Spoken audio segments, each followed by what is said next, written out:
Hello everyone. आज हम पढ़ रहे हैं स्ट्रिंग ऑपरेशंस। जो एसक्यूएल में हमने जब हम कैर और वेर कैर यूज़ करते हैं उस पर हम स्ट्रिंग ऑपरेशंस लगा सकते हैं। ठीक है। SQL includes a string matching operator for comparison और कैरेक्टर स्ट्रिंग्स। अगर हमको कंपेयर करना है या मैच करना है तो उसके लिए कुछ ऑपरेटर्स होते हैं। वो ऑपरेटर्स को यूज़ करने के लिए हमको लिखना पड़ता है लाइक एक कीवर्ड है एसक्यूएल का, जिसको लिख के हम वो ऑपरेटर्स यूज़ कर सकते हैं। दो टाइप के ऑपरेटर्स होते हैं, एक होता है परसेंट और एक होता है अंडरस्कोर।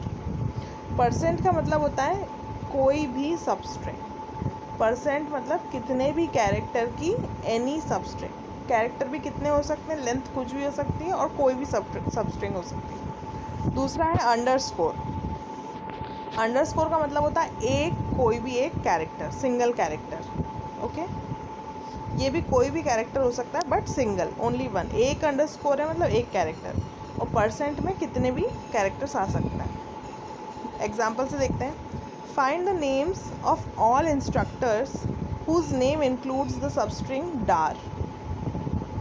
जिसके भी नेम में DAR आता है वो इंस्ट्रक्टर्स हमको ढूंढने हैं। ठीक है, कैसे लिखेंगे? Select name from instructor, condition आ जाएगी वेयर नेम लाइक कीवर्ड आ जाएगा, और कोट्स में हम लिखेंगे परसेंट डार परसेंट, यानी कि डार के पहले भी कुछ भी आ सकता है या कुछ ना आए, और डार के बाद भी कुछ भी आ सकता है या कुछ भी ना आए। राइट, जैसे दामोदर, एक फॉर एग्जांपल दामोदर एक नाम है तो वो फिट हो जाएगा। पहली वाली स्ट्रिंग में दामो आ जाएगा, देन दर आ जाएगा, और लास्ट वाली जो परसेंट है उसमें कुछ भी नहीं आएगा। इस तरीके से ये काम करता है। दूसरे एग्जांपल देखते हैं कि अगर हमको उन लोगों के नाम चाहिए जिनका नाम ए से शुरू होता है, राइट, तो कैसे लिखेंगे? Select name from instructor where name like, quotes में आएगा ए और उसके बाद परसेंट। तो ए के बाद कुछ भी आए, कुछ भी सबस्ट्रिंग आए, पर शुरू किससे होना चाहिए? ए से होना चाहिए। ठीक है। अगर हमको स्ट्रिंग में परसेंट ही ढूंढना है तो क्या करेंगे? Match the string 100%। अगर हमको ऐसी स्ट्रिंग, ये सिंबल ही ढूंढ रहा है, परसेंटेज का जो सिंबल होता है वही ढूंढना है, तो कैसे ढूंढेंगे? लाइक और कोट्स में लिखेंगे 100 बैकस्लैश और परसेंट।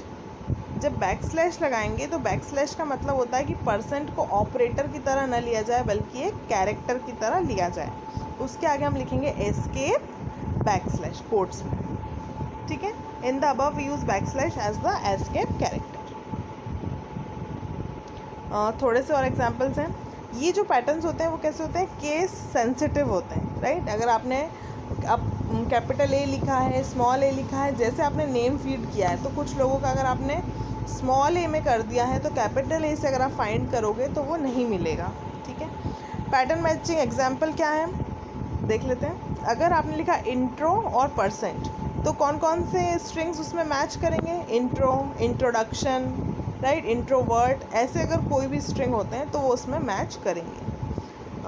आपने लिखा परसेंट कॉम्प परसेंट, तो जिसमें भी कॉम्प सब स्ट्रिंग आ रही है, कंप्यूटर साइंस, कंप्यूटर एप्लीकेशन, जो भी अगर लिखा है, तो अगर उसमें कॉम्प सब स्ट्रिंग आ रही है, उसके पहले भी अप्लाइड कंप्यूटर है ना, कुछ भी हो सकता है, पहले भी हो सकता है, बाद में भी हो सकता है, और कंप्यूटर होना चाहिए और C कैपिटल होना चाहिए, कॉम्प होना ज़रूरी है। अगर आपने 3 अंडरस्कोर दिए तो इसका मतलब है कोई भी 3 कैरेक्टर्स। कौन सी स्ट्रिंग बताएगा वो? जिसमें 3 कैरेक्टर्स हैं। अगर आप वो नाम फाइंड कर रहे हैं जिसमें सिर्फ 3 कैरेक्टर्स हैं तो आप कैसे लिखेंगे? Like 3 underscore. इसमें सिर्फ वही नाम आएंगे जिसमें 3 कैरेक्टर्स हैं, जैसे कि अली, राइट, या कोई भी एग्जांपल आप ले लीजिए जिसमें 3 है और 5 चाहिए तो क्या करेंगे? 5 अंडरस्कोर लगाएंगे, 3 अंडरस्कोर और फिर percent science. Matches any substring string of at least 3 character. 3 कम से कम होना चाहिए, और 3 या 3 से ज़्यादा भी हो सकते हैं, पर कम से कम कितने होना चाहिए? 3 होना चाहिए। SQL supports a variety of string operations such as concatenation, converting from uppercase to lowercase and vice versa, finding string length, extracting substrings। ये सब operations SQL में होते हैं।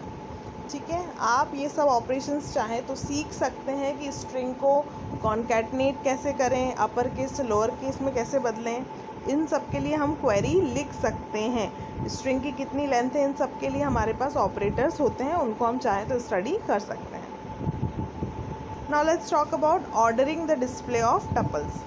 जब हम सिलेक्ट क्वेरी रन कर रहे हैं, जब हम व्यू जनरेट कर रहे हैं, तो हमें जो आउटपुट मिलता है हम चाहें तो उसका ऑर्डर चेंज कर सकते हैं। ठीक है, जब आपको व्यू मिलता है तो वो उसी ऑर्डर में मिलता है जिस ऑर्डर में उसको इंसर्ट किया गया था। ठीक है, हम चाहें तो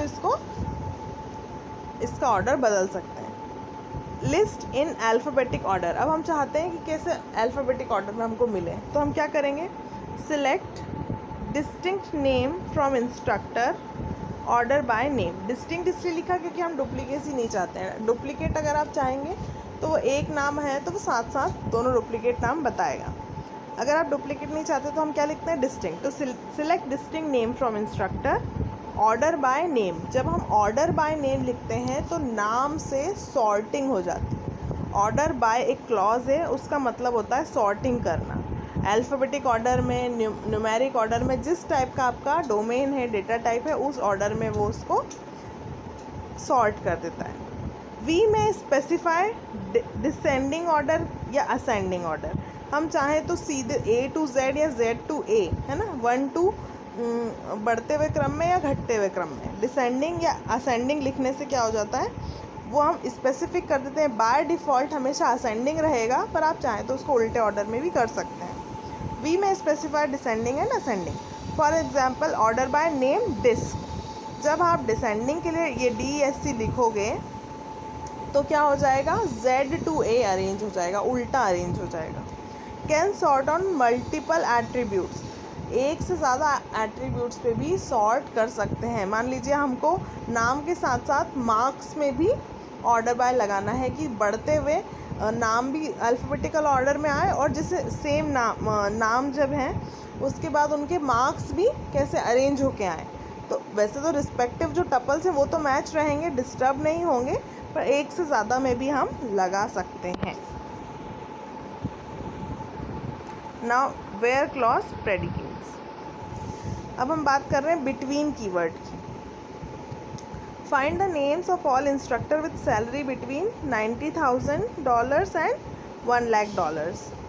जब $90,000 और $1,00,000 के बीच में हमको सैलरी निकालनी है तो उसके लिए हम बिटवीन कीवर्ड यूज़ कर सकते हैं। कैसे, सिलेक्ट नेम फ्रॉम इंस्ट्रक्टर, उनके नाम चाहिए आपको। Where salary between 90,000 and 1,00,000।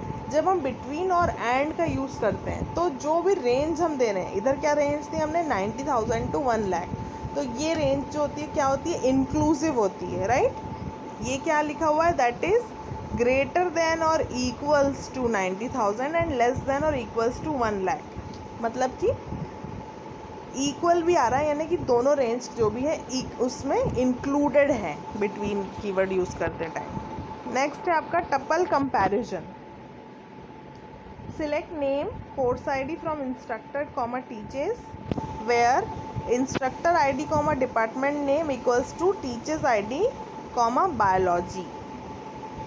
हमको उन नेम और कोर्स ID चाहिए, वो इंस्ट्रक्टर के नाम चाहिए, वो कौन से कोर्स ID पढ़ा रहे हैं, जो कि बायोलॉजी पढ़ा रहे हैं, राइट। जो बायोलॉजी पढ़ा रहे हैं उन इंस्ट्रक्टर्स की हमको नाम और कोर्स ID चाहिए, बायोलॉजी में वो कौन सा सब्जेक्ट पढ़ा रहे हैं। ठीक है, तो नेम कहाँ से आएगा, इंस्ट्रक्टर से आएगा, और कोर्स ID कहाँ से आएगा, टीचर्स से आएगा। और कंपेयर क्या कर दिया आपने, इंस्ट्रक्टर ID टीचर्स ID के बराबर होना चाहिए, ID सेम होना चाहिए इंस्ट्रक्टर की, और डिपार्टमेंट नेम क्या होना चाहिए, बायोलॉजी होना चाहिए। तो इस तरीके से अपन टपल कंपैरिजन भी कर सकते हैं।